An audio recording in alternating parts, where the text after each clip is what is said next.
usaha mereka lah yang terbaik di antara orang-orang yang lain. Namun terkadang kita luput, terkadang kita lupa bahwa banyak di antara kita yang akan selalu berusaha menjadi yang terbaik di hadapan manusia, namun lupa untuk menjadi yang terbaik di hadapan Allah Subhanahu wa ta'ala. Orang-orang yang senantiasa berusaha menjadi yang terbaik di hadapan manusia, orang-orang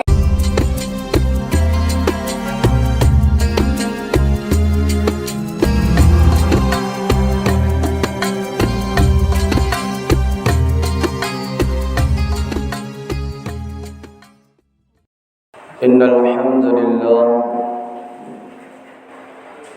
nahmaduhu wa nasta'inuhu wa nastaghfiruh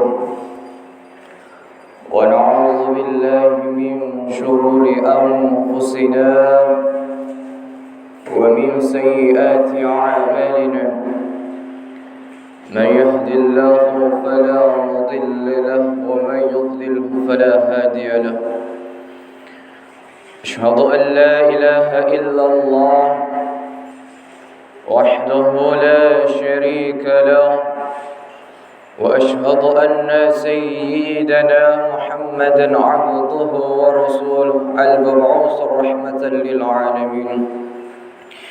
اللهم فصل وسلم وكرم وزد على حبيبنا وشفيعنا وقرة أعيننا سيدنا محمد وعلى آله وصحبه مصابيح الأبرار. أما بعد،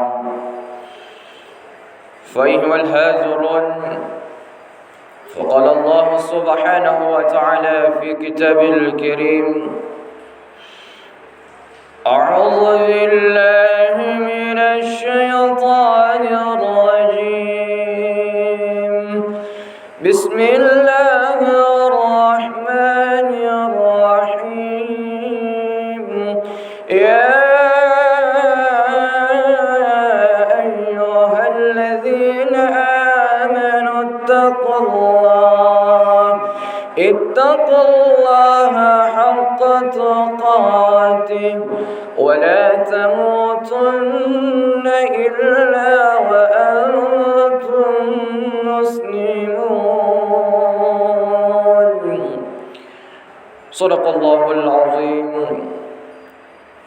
ونحن على ذلك من الشاهدين والشاكرين، والحمد لله رب العالمين. Ma'asyiral muslimin, sidang jamaah Jumat yang insyaallah dimuliakan dan dirahmati Allah Subhanahu wa ta'ala. Puji syukur senantiasa kita panjatkan kehadirat Allah atas karunia, rahmat, nikmat demi nikmat yang senantiasa setiap waktu Allah curahkan, Allah turunkan, Allah titipkan kepada kita semua. Yang mana kenikmatan demi kenikmatan yang telah Allah berikan, yang telah Allah turunkan, yang Allah telah titipkan begitu sangat-sangat luar biasa. Banyaknya tak mampu terhitung, tak mampu terbilang, luasnya tak bertepi. Wa in ta'uddu ni'matallahi la tuhsuha. Dua kali dalam Al-Quran Allah mengulangi bahwa wa in ta'uddu ni'matallahi la tuhsuha, bahwa sekiranya kalian yang telah diberikan kepadamu nikmat demi nikmat, lantas ingin menghitung-hitung kenikmatan yang telah Allah berikan, maka niscaya kata Allah, la tuhsuha, kalian tak akan sanggup untuk menghitungnya. Untuk menghitung-hitung nikmat Allah, untuk membilang-bilang nikmat Allah, untuk menyebut-nyebut nikmat Allah kita tak sanggup. Lalu bagaimana dengan cara membalas kenikmatan yang telah Allah berikan kepada kita semua? Kita sebagai hamba yang tidak ada daya dan upaya melainkan daripada Allah. Kita hanya minta kekuatan, kita hanya minta pertolongan agar Allah Subhanahu wa ta'ala golongkan kita termasuk orang-orang yang pandai bersyukur kepada Allah, dan kenikmatan demi kenikmatan yang telah Allah berikan dapat kita gunakan untuk semakin dekat kepada Allah Subhanahu wa ta'ala. Salawat beriring salam sebagai tanda cinta rindu keimanan kita kepada Nabi Muhammad sallallahu alaihi wasallam. Seorang sosok yang tak pernah kita pandang wajahnya, sosok yang tak pernah kita dengarkan suaranya, sosok yang tak pernah kita cium tangannya. Namun kita yakin bahwa kita semua memiliki rasa cinta, memiliki rasa rindu, bahkan memiliki keimanan kepada Nabi Muhammad sallallahu alaihi wasallam. Yang mana insya-Allah dengan kecintaan, dengan kerinduan dan keimanan kita kepada Nabi Muhammad, kelak di akhirat kita semua dikumpulkan bersamanya di surganya Allah Subhanahu wa taala. Amin ya rabbal alamin. Menjadi daripada rukun khutbah yang bila mana salah satu rukun khutbah tidak diberikan haknya, bila salah satu rukun khutbah tidak dikerjakan, maka gugurlah daripada ibadah salat Jumat. Maka khatib mengajak kepada jamaah sekalian untuk senantiasa mewasiatkan tentang ketakwaan kita kepada Allah. Maka marilah sama-sama kita meningkatkan ketakwaan kita kepada Allah Subhanahu wa taala. Takwa yang dimaksud ialah kita senantiasa berusaha menjalankan perintah Allah, mengerjakan apa-apa yang Allah wajibkan, mengerjakan apa-apa yang telah Allah wahyukan kepada kita semua, dan juga kita senantiasa berusaha untuk menjauhi larangan Allah Subhanahu wa taala. Jamaah Jumat yang insyaallah dimuliakan dan dirahmati Allah Subhanahu wa taala. Tak terasa waktu begitu cepat berlalu. Detik berubah menjadi menit, menit berubah menjadi jam-jam, berubah menjadi hari-hari, berubah menjadi pekan, pekan berubah menjadi tahun, hingga tak terasa saat ini kita sudah berada di tahun 2023. Jumat ini merupakan Jumat pertama, Jumat perdana kita di tahun 2023. Maka tentunya dalam barometer kehidupan ini, setiap manusia akan selalu berusaha untuk menjadi yang terbaik, akan selalu berusaha bahwa dalam kehidupannya itu harus ada peningkatan, harus ada yang dilihat lebih baik daripada hari-hari yang sebelumnya. Makanya dalam kehidupan ini, hampir setiap kita akan berusaha untuk menjadi yang terbaik di hadapan orang lain. Orang yang sebagai pekerja pedagang akan berusaha menjadi pedagang yang jualannya yang paling ramai. Orang pekerja kantoran akan berusaha dia yang menjadi yang terbaik di atas daripada atasannya. Orang-orang yang bekerja aktivitasnya sehari-hari, apapun aktivitas tersebut, akan senantiasa berusaha mereka lah yang terbaik di antara orang-orang yang lain. Namun terkadang kita luput, terkadang kita lupa bahwa banyak di antara kita yang akan selalu berusaha menjadi yang terbaik di hadapan manusia, namun lupa untuk menjadi yang terbaik di hadapan Allah Subhanahu wa taala. Orang-orang yang senantiasa berusaha menjadi yang terbaik di hadapan manusia, orang-orang yang senantiasa berusaha menjadi yang terbaik di hadapan orang lain, maka mereka tidak akan mendapatkan kepuasan dalam kehidupannya. Setiap didapatkan sesuatu yang lebih puas, setiap apa didapatkan sesuatu yang lebih daripada yang lainnya, maka akan berusaha untuk mencari yang lebih daripada yang telah dia capai. Namun ketika kita mencari yang terbaik di hadapan Allah, kita merendahkan diri kita kepada Allah untuk senantiasa bermuhasabah diri apa-apa saja yang harus kita lakukan untuk mencapai peringkat manusia yang terbaik di hadapan Allah Subhanahu wa taala. Maka pada Jumat kali ini ada beberapa tahap, ada beberapa cara yang telah Rasulullah sallallahu alaihi wasallam jelaskan melalui daripada sabda mulia daripada mulut Nabi Muhammad sallallahu alaihi wasallam. Yang pertama, untuk menjadi manusia yang terbaik di hadapan Allah, kata Rasulullah sallallahu alaihi wasallam, yang dimana suatu ketika Rasulullah sallallahu alaihi wasallam bertanya kepada para sahabat, "Wahai para sahabatku, ayyan nasi khair? Apakah di antara kalian ada yang tahu siapa manusia yang terbaik di pandangan Allah? Siapa manusia yang terbaik di hadapan Allah Subhanahu wa taala?" Apa kata para sahabat, ya Rasul, yang terbaik itu apakah mereka yang punya banyak harta yang bergelimang? Apakah yang mereka yang terbaik itu apakah mereka yang punya paling banyak gelar, paling banyak jabatan gelar yang bergelimang? Apakah yang terbaik itu mereka yang paling banyak dihormati oleh orang lain? Namun kata Rasul, tidak. Yang terbaik di antara kalian adalah siapa mereka? Man tala umruhu wa hasuna 'amaluhu. Bahwa sebaik-baiknya di antara manusia, sebaik-baiknya di antara kalian siapa mereka? Ialah orang-orang yang diberikan Allah umur yang panjang, lalu banyak amal kebaikannya di hadapan Allah Subhanahu wa taala. Pada ciri yang pertama ini, ciri-ciri orang-orang yang terbaik di hadapan Allah, kita mengambil pelajaran ibrah bahawa orang-orang yang Allah berikan umur yang panjang, dengan segala umur yang panjang, usia yang lepas, usia yang begitu Allah berikan keluasan daripada kehidupannya, lalu dengan umur dan usia tersebut digunakan untuk mengumpulkan bekal yang sebanyak-banyaknya untuk menghadap Allah, bahwa mereka adalah orang yang terbaik di hadapan Allah Subhanahu wa taala. Mengapa yang dikatakan adalah yang terbaik itu yang paling panjang umurnya? Bukankah yang terbaik itu yang paling pendek usianya, paling pendek umurnya? Lalu ketika usia pendek dan umur yang pendek tersebut dia mati menghadap Allah, membawa begitu banyak amal, apakah mereka yang terbaik? Namun Rasul menggunakan yang terbaik adalah yang paling panjang umurnya, orang-orang yang Allah berikan keluasan umur. Karena mengapa? Semakin panjang umur seseorang, maka akan semakin banyak ujian demi ujian yang menghampiri dalam kehidupannya. Ujiannya kepada Allah, ujian untuk melaksanakan kewajiban-kewajiban kepada Allah, ujian untuk memperbaiki hubungannya kepada sesama manusia. Ujian tersebut akan bertubi-tubi menghampiri dalam kehidupannya.